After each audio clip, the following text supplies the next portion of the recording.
Keinformasi lainnya, Saudara, Komisi untuk Orang Hilang dan Korban Tindak Kekerasan atau Kontras menolak pemberian gelar pahlawan kepada Presiden kedua Soeharto.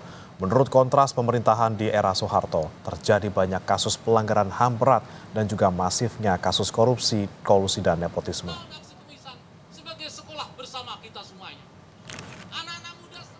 Kontras menilai selama era kepemimpinan Soeharto terjadi banyak kejahatan negara terhadap warga negara. Selain itu, marak juga kasus korupsi, kolusi, dan nepotisme atau KKN. Kontras menilai jika Soeharto diberikan gelar pahlawan, maka akan ada upaya lain menghentikan penyelesaian kasus pelanggaran HAM berat karena sosok yang kontroversial justru mendapat gelar pahlawan.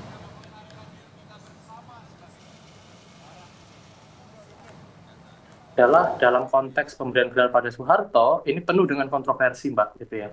Jadi menurut kami dalam konteks pemerintahan Presiden kedua, dalam hal ini adalah Soeharto, selama 32 tahun ada banyak sekali pelanggaran-pelanggaran atau kasus-kasus kekerasan yang dilakukan oleh negara kepada warga negara gitu ya, yang berujung pada pelanggaran hak asasi manusia, pelanggaran HAM yang berat gitu maupun pelanggaran hak asasi manusia gitu, dan juga ada sejumlah kasus-kasus yang memang tidak mencerminkan karakter bangsa, yaitu kasus korupsi, kolusi, dan nepotisme yang sangat besar dan sangat tinggi sekali. Menurut kami, pemberian gelar pahlawan ini sudah sepantasnya tidak diberikan kepada Soeharto, mengingat sosoknya yang memang juga banyak kontroversi selama menjabat sebagai Presiden Republik Indonesia kedua.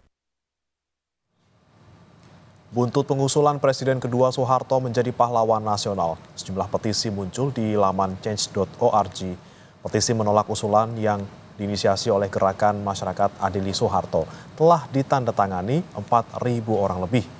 Ada juga petisi mendukung pemberian gelar pahlawan yang ditandatangani 13 orang.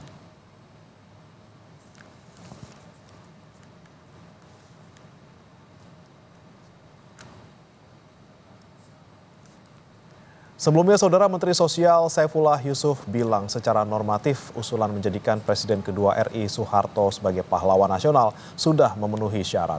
Menurutnya, siapapun nama yang diusulkan memang memiliki kelebihan maupun kekurangan.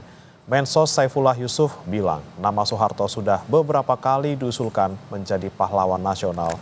Namun ketika itu menemui kendala karena adanya TAP MPR soal korupsi, kolusi, dan nepotisme. Namun setelah TAP MPR tersebut dicabut, usulan Soeharto sebagai pahlawan sudah memenuhi syarat normatif. Menurutnya, pemerintah akan mendengarkan berbagai pendapat, namun juga menimbang kebaikan dari Presiden kedua RI Soeharto. Nah, dari nama-nama yang ada yang ramai itu adalah tentu di situ ada Pak mantan Presiden Soeharto, ada Gus Dur, gitu, dan tokoh-tokoh lain lah, banyak sekali ya.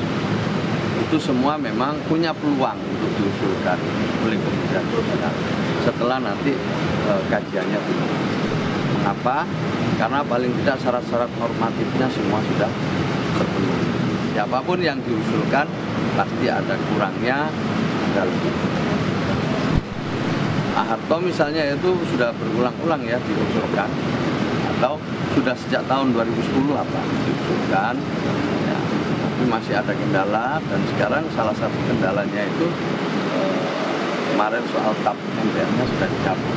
Oh ya semuanya kita dengar, pasti kita dengar usulan-usulan keberatan, tetapi pedoman kita adalah normatifnya. Kemudian juga kita timbang tentang kebaikannya, kan? Ya, kebaikannya juga harus dilihat.